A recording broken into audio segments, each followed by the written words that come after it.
Hermana, muy buenas noches a todos. ¿Cómo están?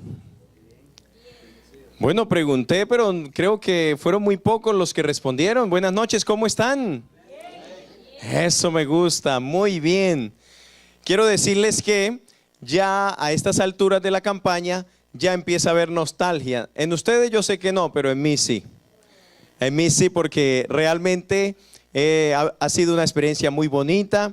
He hecho nuevos amigos y amigas, y qué bueno es poder ahora decir: la familia de Dios ha crecido.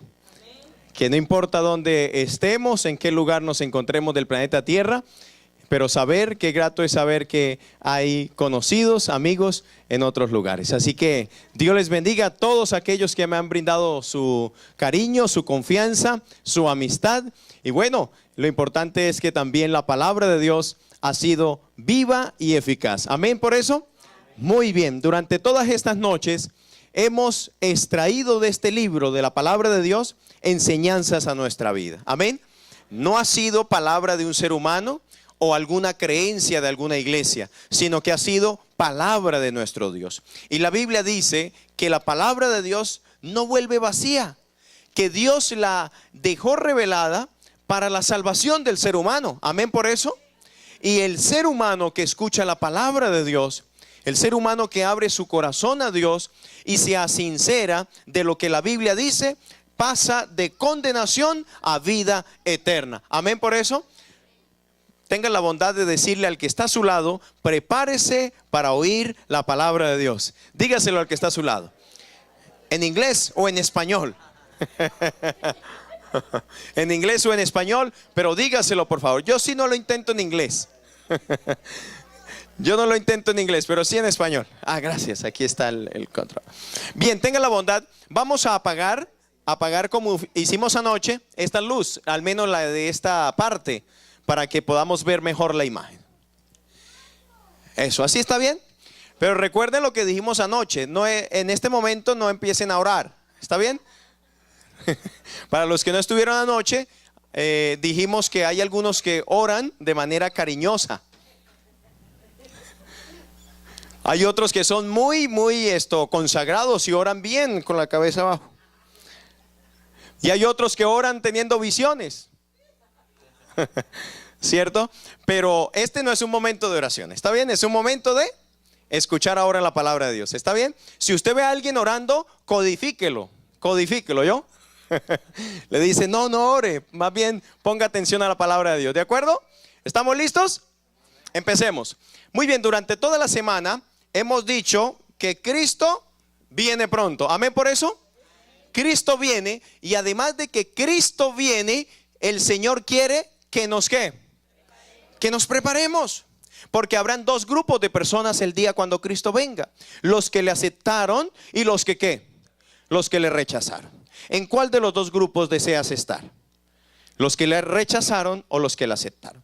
Vimos también las vacaciones inolvidables, que quien aceptó a Jesús, cuando venga Cristo, que no viene solo, viene con sus ángeles, viene en las nubes, utiliza la ruta del cielo. Cuando venga Cristo, llevará a los redimidos al reino de los cielos. ¿Por cuánto tiempo? Dice la Biblia, Apocalipsis: 1000 años. Y luego de los 1000 años regresará la nueva Jerusalén, vendrá la nueva Jerusalén y se posará aquí en el planeta Tierra. Y de ahí en adelante el pecado, la muerte será totalmente erradicada. Amén. Así que las ciudades quedarán en ruinas. Vimos a la luz de la palabra de Dios. Vimos que el segundo grupo de personas que habrá el día de cuando Cristo venga serán aquellos que correrán espantados.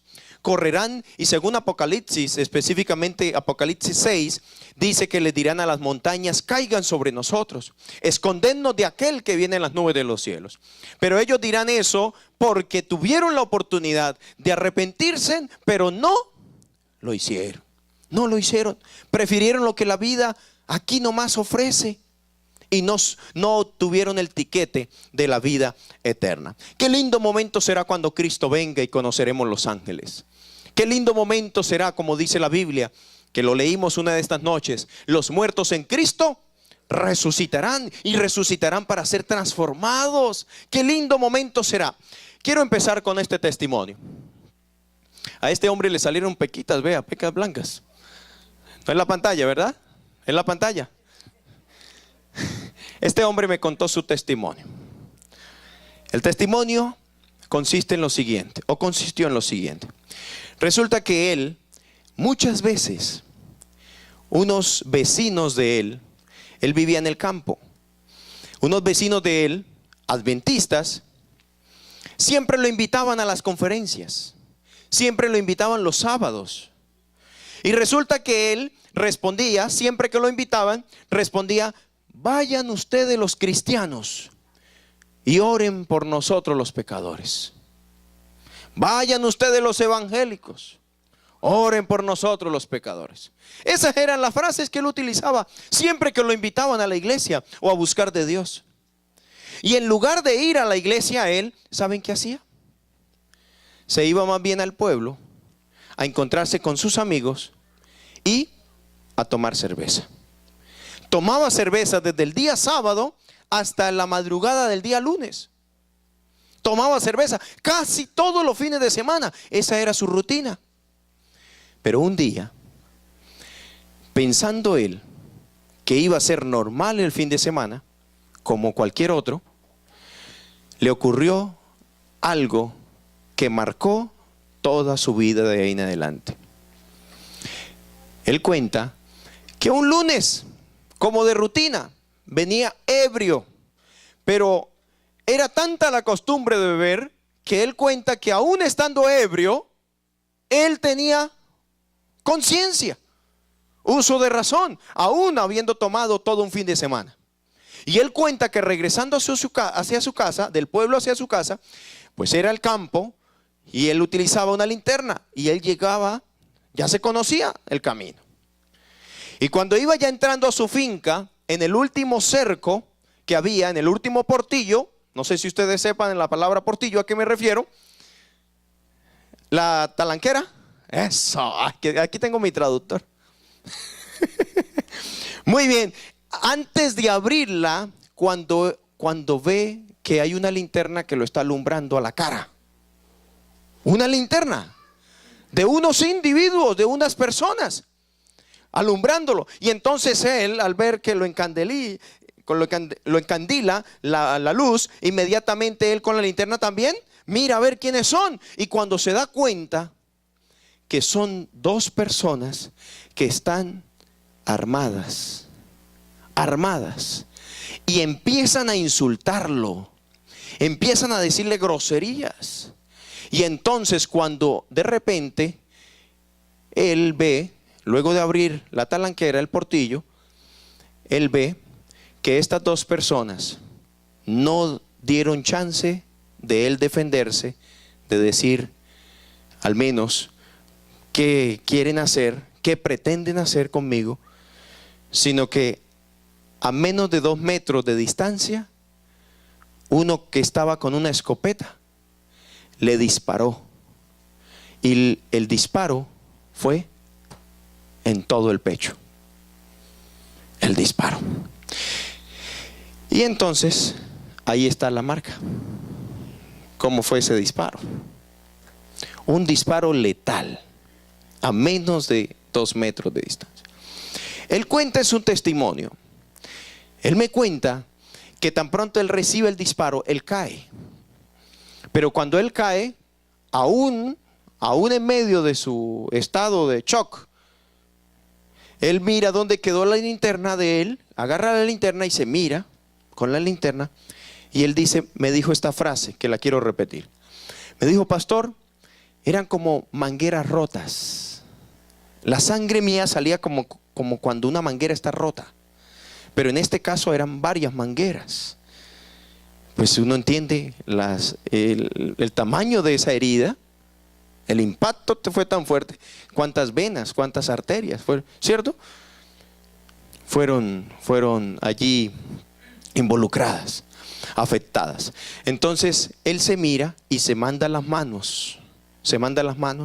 Y él, lo último que recuerda es que en ese momento dijo: Dios, si me das otra oportunidad, voy a buscar de ti. Dijo eso y perdió el sentido, totalmente el sentido. 2 meses después que estaba en cuidados intensivos, porque fue grave, fue duro la herida. 2 meses después, cuentan los familiares que ya prácticamente estaban esperando la orden para que sencillamente lo desconectaran de las máquinas, porque ya prácticamente 2 meses y no daba respuesta. Ahí en cuidados intensivos, cuando de repente él abre los ojos. Y cuando la persona que estaba al lado ve que él abre los ojos, inmediatamente pegó un grito: doctor, doctor, abrió los ojos. Claro, vinieron los doctores. De un momento a otro, él pasó de cuidados intensivos a estar ahora consciente. Y él cuenta que, ¿saben qué fue lo primero que pensó cuando volvió en sí? ¿Adivinen qué? La última frase que precisamente había dicho antes de perder el sentido, aún estando ebrio. Y dijo: Dios, me diste otra oportunidad. Voy a buscar de ti. Y entonces, precisamente al cabo de un tiempo, este servidor fue a ese lugar, a ese pueblo, a tener campaña. Y entonces allí ese hombre fue bautizado. ¿Cuántos dicen amén? Qué lindo es saber que aún en la misericordia de Dios, Dios nos ama tanto, Dios nos insiste tanto, Dios que conoce el futuro y sabe que nuestra vida sin Él no es nada. Dios nos sigue insistiendo, nos sigue ahí a la pata de nosotros, decimos allí en Colombia, sigue a la pata de nosotros, diciéndonos: hijo, hija, sin mí no eres nada, sin mí no vas a llegar a ningún lado. Podrás tenerlo todo aparentemente allá en la tierra. Podrás tener lujos, podrás tener comodidades, podrás tener salud, podrás tener vida. Pero ¿de qué te sirve eso si al fin y al cabo la vida es pasajera? Y cuando la vida es pasajera, ¿de qué sirve uno llegar al ataúd habiendo desperdiciado la oferta divina que nos ofrece precisamente vida? No 100 años, no 200 años, no 500 años, sino por los siglos de los siglos. ¿Cuántos dicen amén por eso? Les pregunto, ¿qué es mejor? Lo que la vida ofrece y vivir solamente 70 u 80 años, que es lo que más o menos es el promedio de vida, ¿o prefieres la oferta divina, que es vivir por los siglos de los siglos? ¿Qué preferimos? Amén. Eso es lo que Dios quiere. Pero tristemente hoy en día hay personas que solamente dicen: voy a trabajar para obtener esto, voy a ir a tal lugar, voy a tener esto, me propongo esto, me propongo aquello. Y no es que sea malo, no es que sea malo eso. Lo malo es que hay muchas personas que se proponen de todo en la vida, menos se proponen aceptar a Cristo como Salvador personal. Y ahí sí está el problema. Por eso la Biblia dice: busca primero el reino de Dios y todo lo demás vendrá. ¿Por qué? Por añadidura. Y ese hombre fue bautizado. Gloria a Dios por eso. Dios le dio una oportunidad. ¿Saben? Ese hombre aún tiene en su corazón como una esquirla, se me va el nombre, allá las balas, no sé aquí, pero son de la escopeta que riega, un perdigón, eso, que son de hierro, y lo tiene en el corazón. Los médicos no se explican cómo, pero ahí está, tiene ese detallito en el corazón. La misericordia de Dios, ¿verdad que sí? Hay quienes Dios les da oportunidades, ¿sí o no? Pero hay quienes no. Hay quienes mueren instantáneamente. Por eso Dios es sabio. Por eso Dios nos dice: hijo, hija, si me escuchas, si aceptas el ofrecimiento que yo te doy, no endurezcas el corazón. Yo lo que quiero es tu salvación. Esa es la insistencia que tiene Dios con nosotros. El tema de esta noche está titulado: el día que le robaron a Dios. Les pregunto, ¿podemos robarle a Dios algo? ¿Podemos robarle a Dios algo? Normalmente un ladrón roba algo que usa, ¿cierto? Algo que le interesa. Roba cosas o dinero, ¿sí o no? Normalmente algo físico. Pero robar un día, ¿eso es lógico? Parece que no es lógico, ¿verdad? Parece que no es lógico. Les pregunto, ¿será que a Dios se le puede robar un día? Un día. ¿Sí cuántos días tiene la semana? 7. ¿Y cuántos son de Dios en sí? Todos son de Dios, porque Dios inventó todos los días. Pero a Dios le podemos robar un día.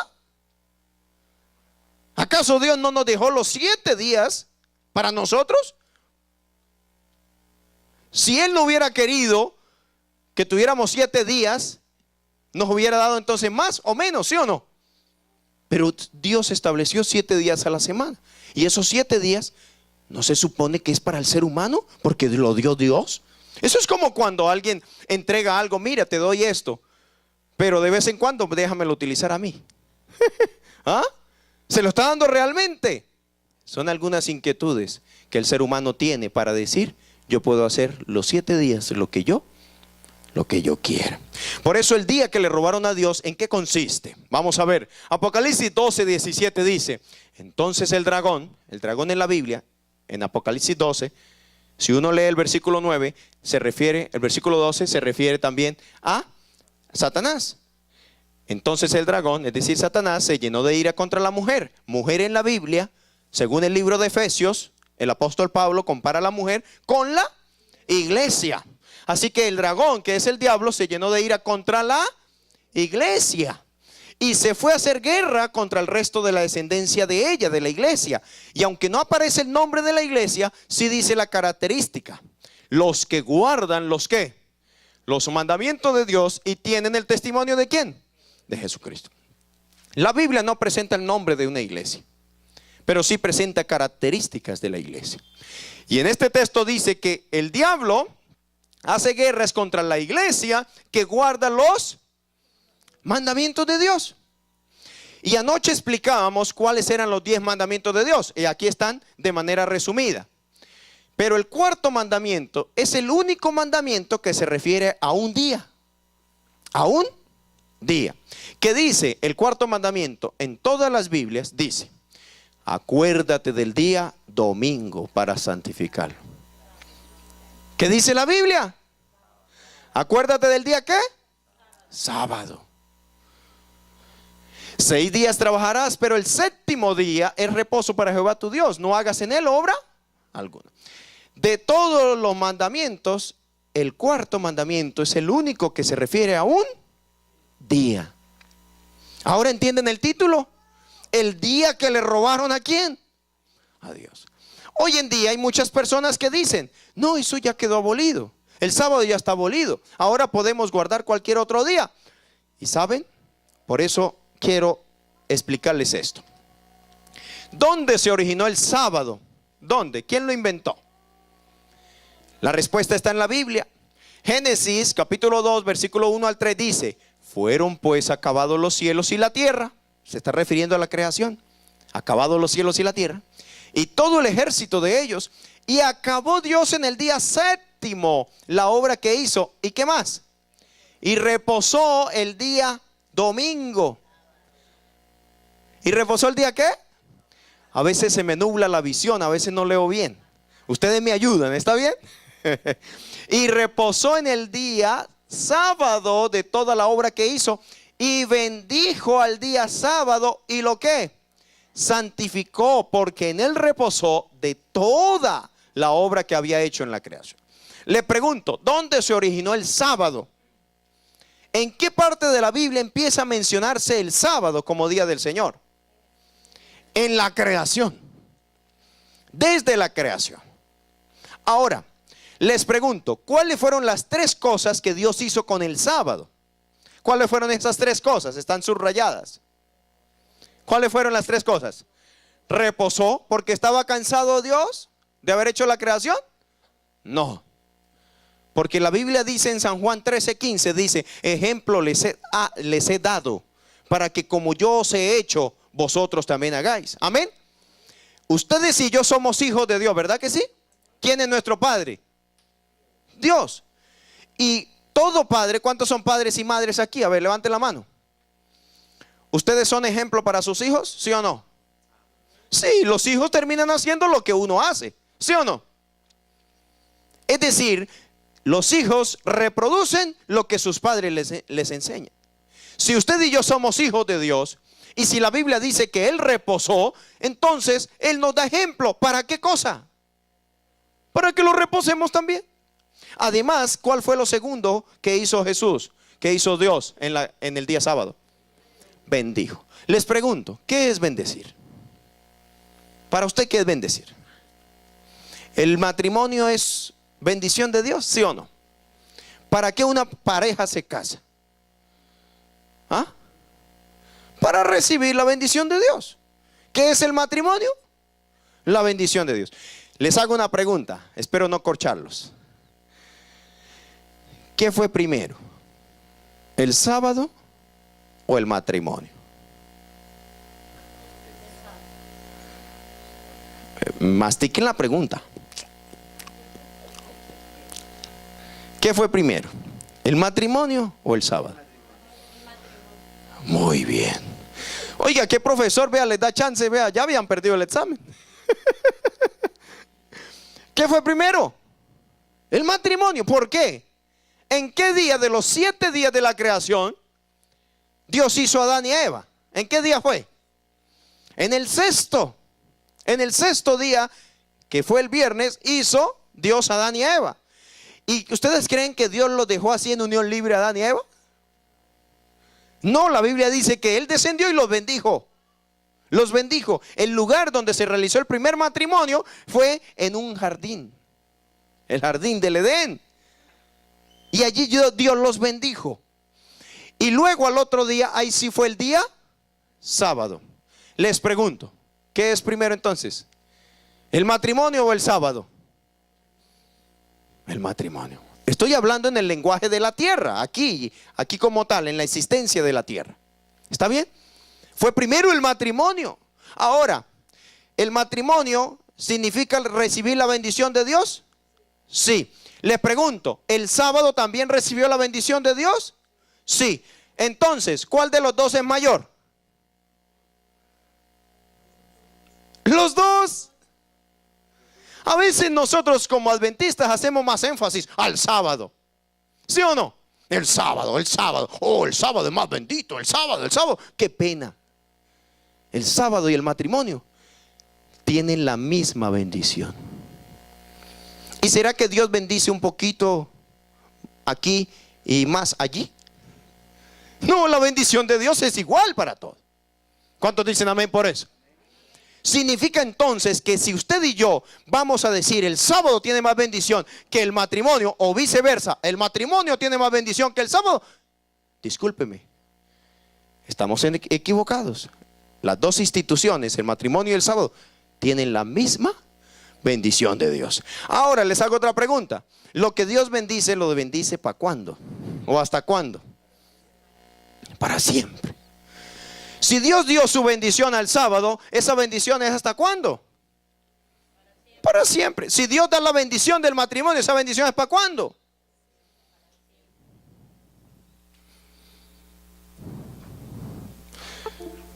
Menos mal, para siempre no se va la señal.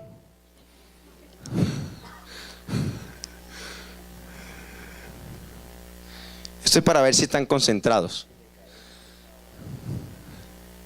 Estaba orando, dicen por ahí.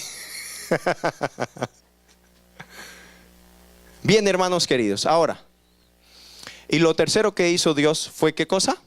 Santificar. Santificar significa apartar. ¿Qué es santificar en la Biblia?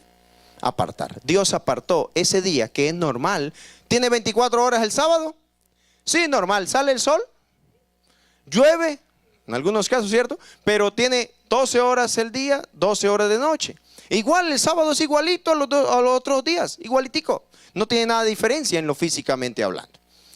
Ahora, algunos dicen, yo no guardo el sábado porque eso es la ley de Moisés. Eso algunos lo dicen. Yo no guardo el sábado porque eso es ley de Moisés. Les pregunto, ¿quién fue primero en existencia? ¿Abraham o Moisés? ¿Quién fue primero entre los dos? Abraham fue primero. Resulta que Génesis 26:5 dice: por cuanto oyó Abraham mi voz y guardó mi precepto, Les pregunto, ¿en el tiempo de Abraham ya había mandamientos de Dios? Claro que sí, porque ahí lo dice, que él guardó los mandamientos. Ahora, si usted escucha a alguien decir, eso los adventistas, esos tienen ley de Moisés, usted al menos corríjale y dígale, oiga, no sea tan, ¿qué palabra digo? A ver, para que no, tan necio, ese es. Pero yo quería decir era otra. No sea tan necio. Al menos diga que eso es ley de Abraham, porque Abraham dice en la Biblia que guardó los mandamientos. Ahora, ¿cuántas generaciones pasaron antes de que Moisés guardara la ley? Desde Abraham, ¿cuántas generaciones pasaron para que naciera Moisés? ¿Cuántas generaciones? Aquí están las generaciones. La primera generación del mundo, ¿cuál fue? La de Adán. Adán, la siguiente generación fue Set, Enos, Cainán, Mahaleel, Jared, Enoc, Matusalén, Lamec, Noé. Y en el tiempo de Noé vino ¿qué cosa? El diluvio, Sem, Arfasad, Sela, Heber, Telec, Reú, Serug, Nacor, Taré. Y vino ahora sí ¿quién? Abraham. Y la Biblia dice que Abraham guardó ¿qué cosa? Los mandamientos. Y luego de Abraham, él engendró un hijo llamado ¿cómo? Isaac, Jacob, Judá, Fares, Errón, Arán, Aminaham, Naasón. Y en los días de Naasón nació ¿quién? Moisés. ¿Cuántas generaciones pasaron desde que Abraham guardara la ley, los 10 mandamientos, hasta que nació Moisés? ¿Cuántas generaciones? Casi 8 generaciones. Y las generaciones de ese tiempo eran como las nuestras, ¿cierto? 70, 80 años, 100 años, ¿cierto? Si usted calcula estas generaciones, estas 8 generaciones en años, ¿cuántos años pasaron? Entonces eso quiere decir que desde Abraham se guardó la ley. O tal vez incluso antes de Abraham se guardaba la ley. Si Dios le dijo a Adán, el día que del árbol comieres ciertamente morirás. ¿Por qué el Señor dijo eso? Porque el apóstol Pablo dice que la consecuencia del pecado es la muerte. Y la Biblia también dice, el apóstol Pablo aclara y dice, Juan en sus epístolas dice que el pecado es transgresión o quebrantamiento de la ley de Dios. ¿Significa que entonces dónde se originó la ley de Dios? ¿En Moisés? No. Resulta que Abraham guardó la ley y le dice al pueblo que debemos oír a Moisés, porque el Espíritu Santo reveló toda la escritura, ¿verdad? Y entonces un libro de la Biblia se conecta con el otro, y aunque son muchos libros que hay en la Biblia, todos están conectados porque fue el Espíritu Santo quien la inspiró. Amén. Abraham le dijo, a Moisés y a los profetas tienen, óiganlos. ¿Moisés era un profeta? ¿Qué dicen ustedes? ¿Moisés era un profeta? Deuteronomio 34:10 dice que sí. Y nunca más se levantó profeta en Israel. ¿Como quién? Como Moisés, a quien haya conocido a Jehová cara a cara. Y resulta que viene Cristo a esta tierra. Y Cristo en Mateo 5, versículo 17 dice, no penséis que he venido para abolir la ley o los profetas. Jesús dice, no piensen que he venido a abolir la ley o los profetas. Dentro de ese grupo de profetas estaba Moisés. Claro que sí, él era profeta. No he venido para abolir, sino para ¿qué cosa?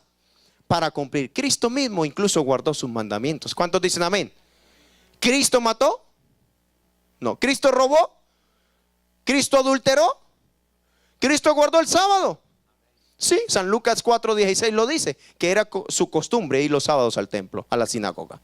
Así que Juan 5:46 dice, porque si creyeres a Moisés, estas son palabras textuales de Jesús, porque si creyeres a Moisés, me creeréis a mí, porque de mí escribió él.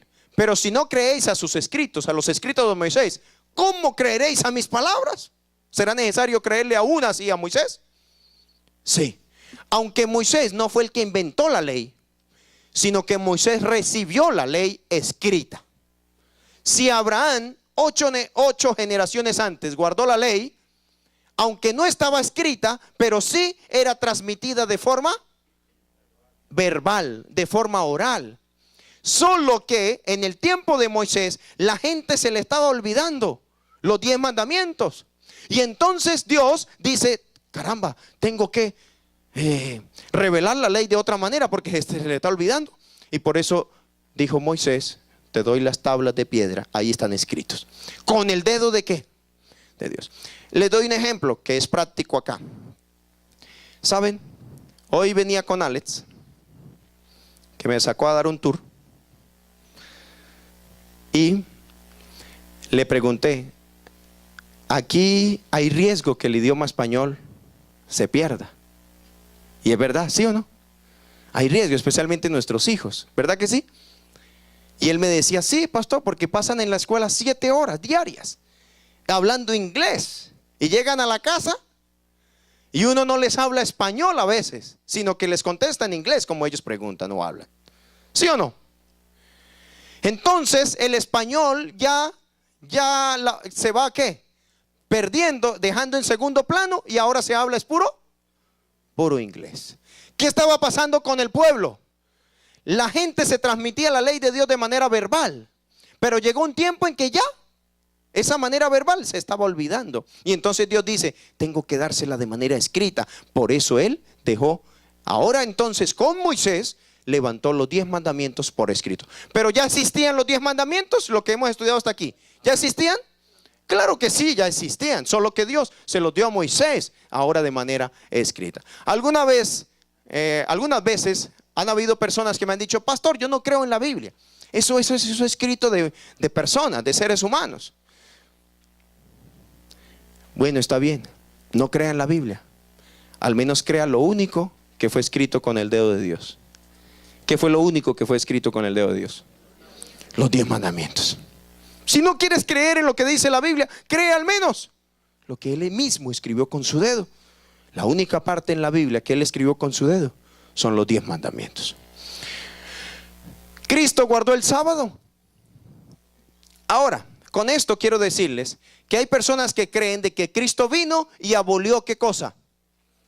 El sábado como día de reposo, que ya no es el sábado, que ahora usted puede adorar a Dios en cualquier otro día. Les pregunto, si usted quiere ir a su país, escuchen este ejemplo que le voy a dar. Usted vino a los Estados Unidos, se ha propuesto ahorrar, se ha propuesto trabajar fuerte para que, me estoy imaginando un caso fortuito, ¿está bien? Se propuso ahorrar por 10 años. Y usted dijo, me voy a Estados Unidos por 10 años, trabajo fuerte, ahorro, y cuando venga a mi país voy a remodelar mi casa, la casa de mi mamá, de mi papá, la voy a remodelar. Y resulta que usted, pasaron los 10 años y usted se va con la platica y llega a su país. Y usted llega a su casa. Les pregunto, ¿usted se pone a remodelar la casa, sí o no? ¿Ah? Claro que sí, si ese ha sido su objetivo. Si ese ha sido su objetivo, usted llega a remodelar la casa. Les pregunto, si Jesús hubiera tenido de objetivo cambiar el sábado por el domingo, cuando Él vino aquí a la tierra, Él lo hubiera dicho, Él hubiera puesto manos a la obra, ¿sí o no? Claro que sí. ¿Y lo hizo? No. En cambio la Biblia dice que en San Lucas 4:16 que vino a Nazaret donde se había criado, y en el día sábado entró en la sinagoga, es decir, en la iglesia, conforme a su ¿qué? Costumbre. ¿Qué es una costumbre? Ayúdenme. ¿Una costumbre qué es? ¿Qué costumbre tiene? ¿Qué costumbre tiene? A ver, ayúdeme. Yo tengo la costumbre de tomar agua cuando predico. ¿Qué costumbre tienen? A ver. Uno nomás, todos no, uno. ¿Qué costumbres? A ver, ayúdenme. Orar antes de salir de la casa. Orar antes de salir de la casa, una costumbre. Siempre lo haces. ¿Qué otra costumbre? Tomar baño después de regresar del trabajo. Bañarse después de regresar del trabajo. Ayúdeme porque mientras tanto toma agüita. ¿Está bien? ¿Qué otra costumbre?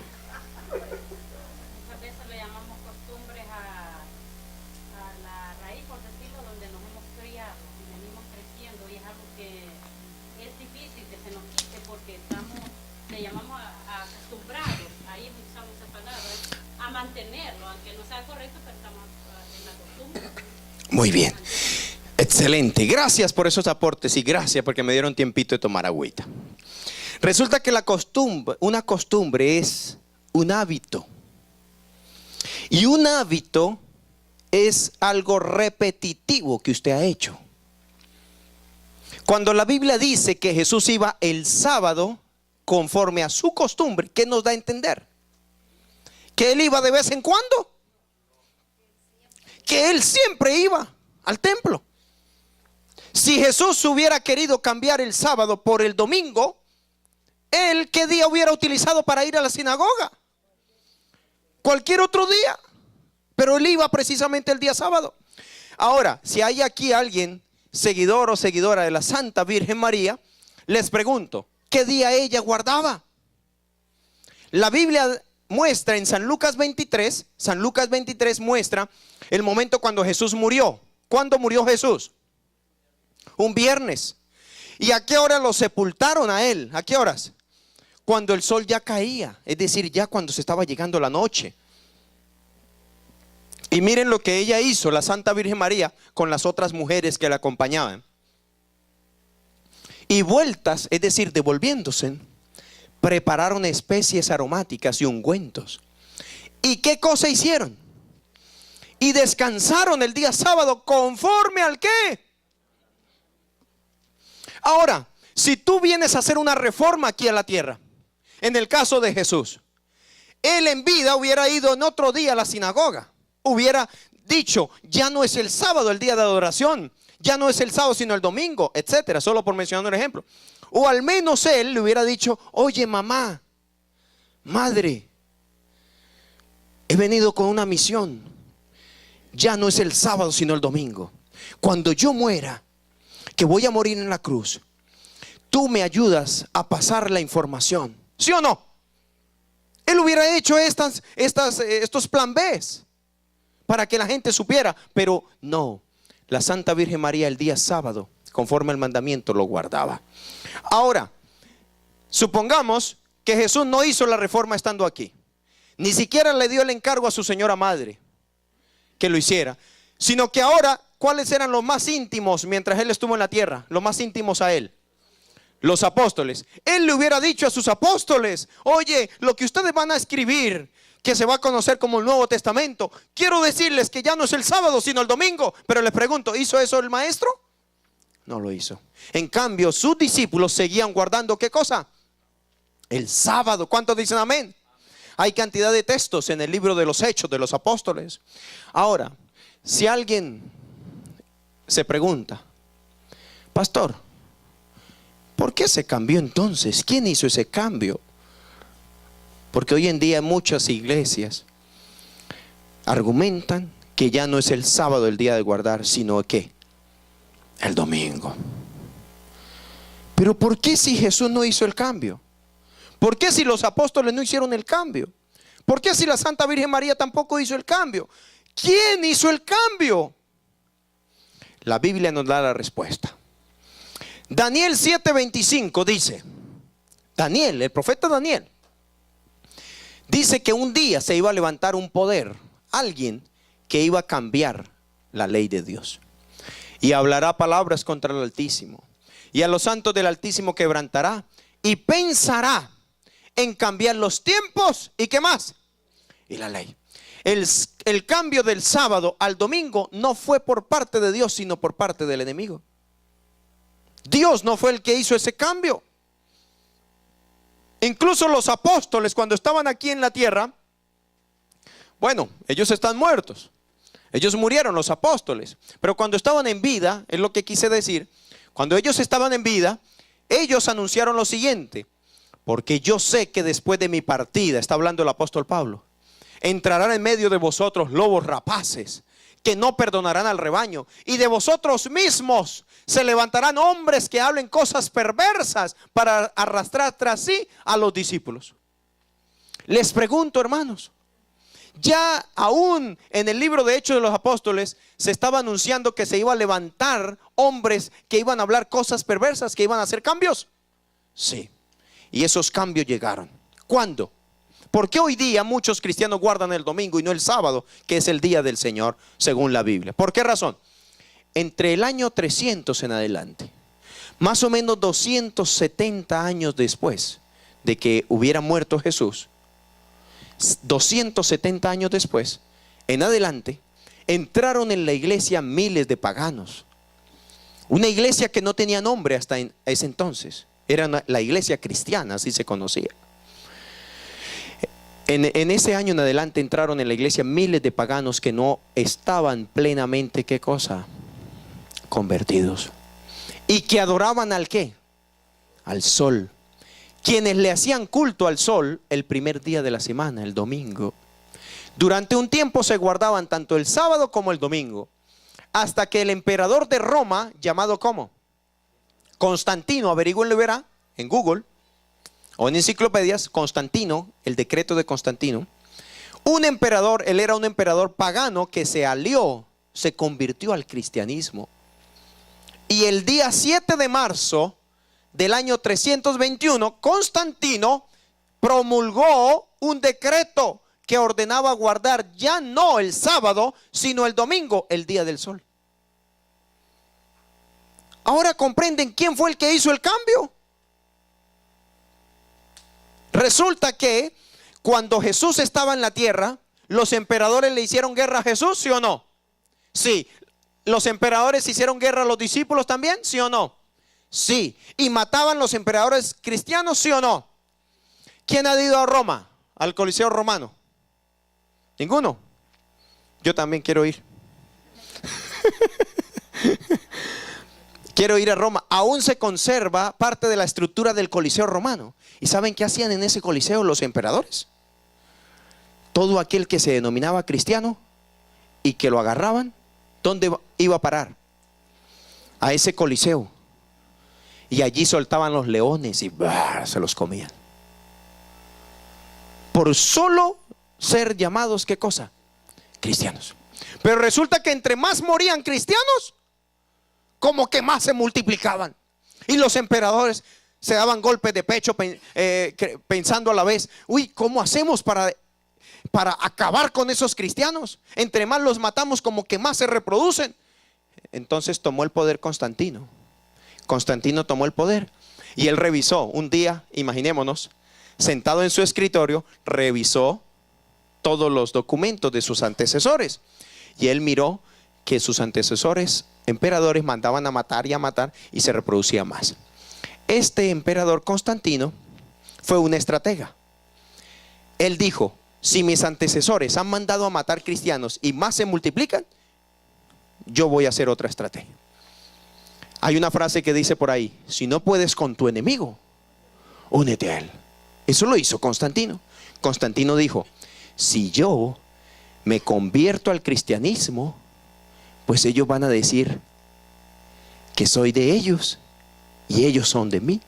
Y así voy a tener el poder civil y el poder religioso también en mis manos. Eso lo pensó Constantino. ¿Pero lo hizo de corazón? No. ¿Cómo sabemos que no lo hizo de corazón? Porque el 7 de marzo, busquen esa fecha en San Google o en enciclopedias, el 7 de marzo del año 300, ¿por qué se ríen? El 7 de marzo del año 321, Constantino dio un decreto de que ya no es el sábado, sino el domingo. Él quería saber si de verdad los cristianos habían creído en él también. Y es parte de ese decreto, dice lo siguiente: descansen todos los jueces, la plebe de las ciudades y los oficios de todas las artes del venerable día del sol. ¿Qué significa en inglés domingo? ¿Qué significa? ¿Qué significa? Día del sol. Día del sol. Constantino, que al igual que otros paganos, adoraban a sus dioses en el día del sol. Porque incluso el sol, para muchos paganos, es como un dios. Por eso hizo el cambio. Pero les pregunto, ¿Dios aprueba ese cambio? No. Mateo 15, 3, 8 y 9 dice, respondiendo él les dijo, ¿por qué también vosotros quebrantáis el mandamiento de Dios por vuestra tradición? Hoy en día hay muchas personas guardando el domingo por una simple tradición, pero no se dan cuenta quién y cuándo se originó ese cambio. ¿Cambio hecho por Dios? No, cambio hecho por un emperador. Por un emperador. Y mucha gente no sabe eso. Este pueblo de labios me honra, dice Dios, mas su corazón, siguiendo una tradición, está lejos de mí, pues en vano me honran, enseñando como doctrinas mandamientos de ¿qué? ¿Y cuáles son más importantes? ¿Los de Dios o los de los hombres? Los de Dios, porque son los que permanecen para siempre. ¿Cuántos dicen amén por eso? Hechos 5:29 dice, respondiendo Pedro y los apóstoles dijeron, miren lo que dijeron estos hombres de Dios. Es necesario obedecer la iglesia. Es necesario obedecer al pastor. Es necesario obedecer al sacerdote. Es necesario obedecer ¿a quién? A Dios. Antes que a los hombres. Les pregunto, cuando el apóstol dice que es necesario obedecer a Dios antes que a los hombres, ¿en este grupo de hombres se encuentran los líderes o nos encontramos los líderes religiosos? Sí, también. Es Dios primero antes que los líderes religiosos. Les pregunto, ¿entre ese grupo de hombres se encuentra papá y mamá? Sí, también.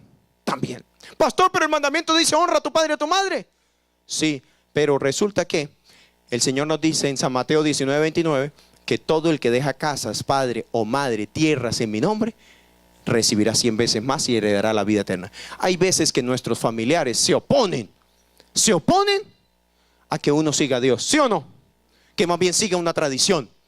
Es allí cuando usted no quebranta el mandamiento por obedecer primero a Dios. Y quizás usted dice, papá, mamá, con dolor en el alma, aunque ustedes me enseñaron otras cosas, pero he descubierto lo que la Biblia dice. Y aunque ellos se pongan bravos, eso no es quebrantar el mandamiento, porque está prefiriendo usted a Dios. Amén por eso. En toda la Biblia jamás, vuelvo y repito, en toda la Biblia jamás encontrarás que debemos guardar el domingo. En toda la Biblia jamás. A excepción de las Biblias del año 2010 para acá. Es increíble, pero del año 2010 para acá, las Biblias están siendo cambiadas. Ya no dice sábado, sino le están metiendo la palabra domingo. Tristemente.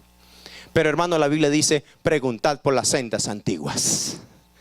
Es decir, entre la Biblia sea más viejita, es más fidedigna palabra de Dios. Amén. Entre más sea moderna, puede haber cambios. Pero entre más antigua sea, es más palabra de Dios. ¿Está bien? Pero en toda la Biblia jamás encontrarás que debemos guardar el domingo. Miren este ejemplo sencillo. Solo en el Nuevo Testamento, 8 veces se refiere a la expresión primer día de la semana. Voy a poner un ejemplo. Mateo 28:1. Mateo 28:1, ¿saben qué ocurrió? Habla de la resurrección de Jesús. Y dice más o menos, lo quiero parafrasear. Descendió el ángel, quitó la piedra, Cristo resucitó. Pero antes de hacer eso, el ángel, San Mateo 28:1 dice, pasado el día sábado, siendo el primer día de la semana, bajó el ángel, quitó la piedra, Cristo resucitó. ¿Cuándo resucitó Jesús? El primer día de la semana, según la Biblia. Pastor, ¿y cuándo es el primer día de la semana? Sencillo.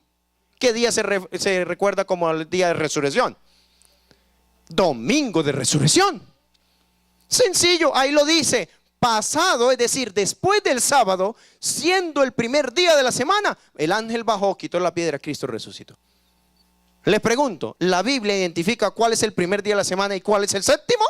Ahí con ese texto nomás lo está haciendo. Pero hay otros textos que se refieren al primer día de la semana, refiriéndose al día domingo. Pero hay 59 veces en el Nuevo Testamento que se refiere al sábado, usando la palabra original, sabatón, que significa reposo. ¿Quién gana un partido entre 8 jugadores y 59 jugadores? ¿Quién gana el partido? A ver, a ustedes que son cancheros.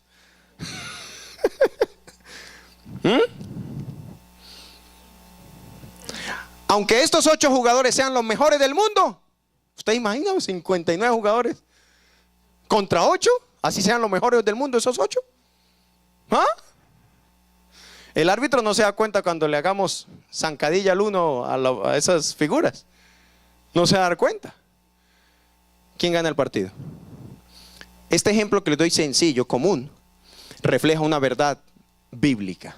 En la ley de la hermenéutica, que es la ley que estudia los significados de la Biblia y sus palabras, su contenido, es una verdad contundente. Un número mayor que el 59 es un número mayor que el 8. Quiere decir, es una verdad bíblica. La mayoría de las iglesias predican de 9 mandamientos. La mayoría de la iglesia dice: no robemos, no matemos, honremos a padre y madre, etcétera. ¿Sí o no? Pero por tradición no predican del sábado como el día del Señor. Pero Santiago 2:10 dice: porque cualquiera que guardare toda la ley, pero ofendiere en un punto, se hace culpable de todos. Les pregunto, ¿hay alguna iglesia cristiana que diga: hermanos, salgamos a matar? ¿Hay alguna iglesia cristiana? No la hay. ¿Hay alguna iglesia que diga: tengamos otros dioses? No la hay. Iglesias cristianas, no la hay. Salgamos a cometer adulterio, casados y casadas, salgamos, ¿sí? Iglesias cristianas no patrocinan eso. Y usted se les acerca a esos líderes cristianos y les dicen: oye, ¿por qué no podemos matar? ¿Por qué no podemos robar? ¿Qué responden? Oh, no, porque eso es ley de Dios. ¿Sí o no? Responden de esa manera. Es un mandamiento de Dios. ¿Y es verdad? Sí, es verdad. Pero les pregunto, ¿por qué los otros mandamientos sí están vigentes para ellos? Y el cuarto mandamiento, que es el sábado, ¿por qué sí no lo está? Usted tiene 10 hijos. Hagamos un ejemplo. Usted tiene 10 hijos. El día que le hace falta uno de ellos, ¿está feliz? No, porque usted los 10 hijos los ama igual. ¿Sí o no? Si Dios dejó 10, les pregunto, ¿son 9? ¿Se agrada que guardemos 9? No, hermanos, son los 10. ¿Cuántos dicen amén por eso? Son los 10. Quiero ir terminando. Es necesario obedecer no a mi pastor ni la tradición que me enseñó mi madre, si esa tradición va en contra de la Biblia, sino que es necesario obedecer al Rey del universo, a Dios. Mateo 19:29 es el texto que dije ahorita. Y cualquiera que haya dejado casas, o hermanos, o hermanas, o padre, o madre, o mujer, o hijos, o tierras, por mi nombre, recibirá 100 veces más. Y recibirá una ñapa, una ñapota. ¿Sí saben qué es ñapa, no? ¿No? Ay, discúlpeme. Una ñapa es un extra. Por la compra de esto, lleve esto gratis. Eso es una ñapa. ¿Está bien? Es un extra. Así que el Señor dice: cualquiera que deja todo eso por amor a mí, por obedecerme a mí, recibirá 100 veces más de lo que ha perdido. Y fuera de eso, la ñapa, ya saben, ¿no? La ñapa, que para mí la ñapa es lo mejor. Amén. No sé para ustedes. Recibirá la vida eterna. ¿Cuántos dicen amén por eso? Amigos y hermanos, quiero ir terminando con unos testimonios. ¿Me permiten? Tuve una campaña. Me la paso en eso, en campañas. Soy un pastor que poco más para administrar una iglesia, sino para andar viajando de un lado para el otro, pero sobre todo en Colombia, predicando, campañas. En una de esas campañas conocí a esta doctora. Esa doctora escuchó el mensaje que ustedes hoy han escuchado. Al finalizar de ese mensaje me dijo: pastor, hasta hoy voy a pertenecer a tal iglesia. No le digo el nombre por respeto a nuestros hermanos cristianos de otras iglesias. Pero desde hoy en adelante guardaré no 9 mandamientos, sino los 10 completicos. ¿Cuántos dicen amén? ¡Qué lindo! Otra abuelita, otro caso, en otra campaña, conocí la abuelita. Y recuerdo tanto que la abuelita, al finalizar de las conferencias, especialmente en este tema, se me acercó y me dijo: pastor, yo ahora ya no voy a ser de tal iglesia. Yo ahora voy a guardar el sábado, pero tengo un problema, pastor. ¿Cuál, abuelita? Me dice: es que yo soy la mano derecha del sacerdote. Y él, ya dije ay, hermana, no, pero ¿cómo?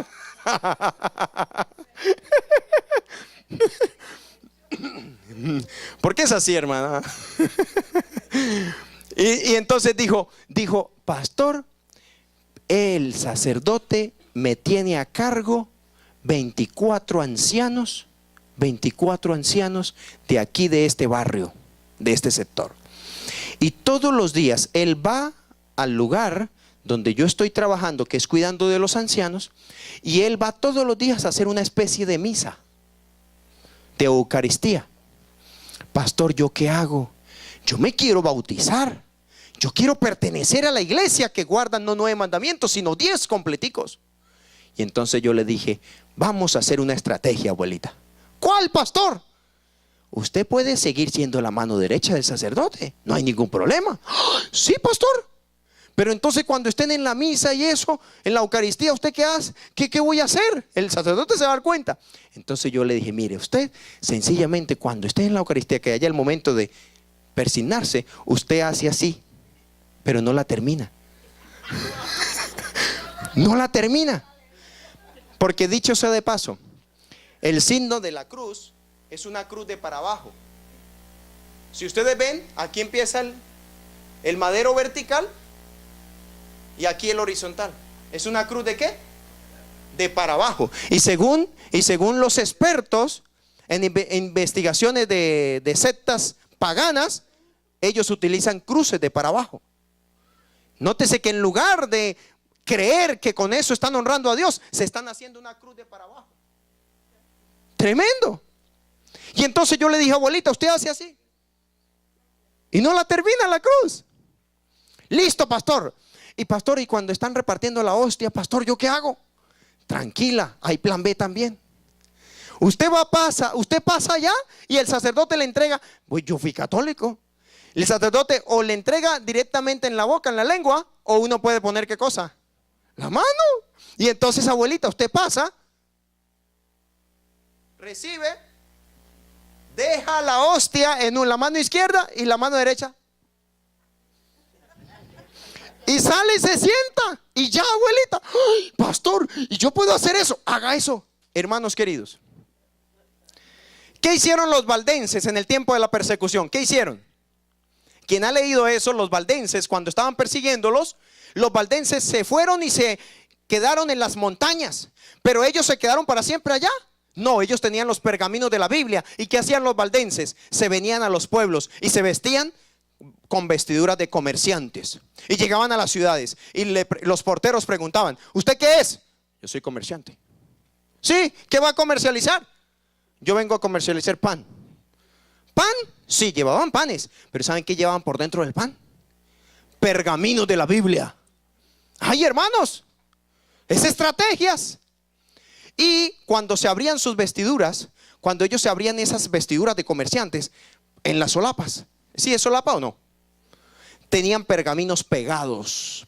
Y una vez entrando a la ciudad, compartían los pergaminos, enseñaban la palabra de Dios. ¿Cuántos dicen amén?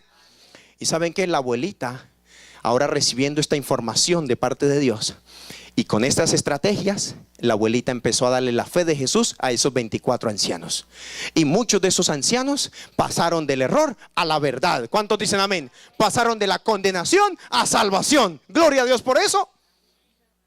Porque la Biblia es poder. La Biblia no vuelve vacía, dice la palabra de Dios. Y esa abuelita se convirtió en un instrumento poderoso en Dios. Dios quiere que tú también seas un instrumento en sus manos. Otro testimonio. Esta pareja de otra iglesia, saben, hermanos, asistieron a la campaña. Y esta pareja dijo, pastor, entiendo que en mi iglesia no me han enseñado toda la verdad. Me han enseñado muchas cosas. Y sí, alabamos el nombre de Dios, porque nuestros hermanos cristianos somos toda una familia. Amén. Con las otras denominaciones somos todos una familia. Pero saben, la Biblia dice, y descubriréis la verdad, y la verdad los hará libres. Libres para escoger dónde quiere Dios que le adoremos. Amén.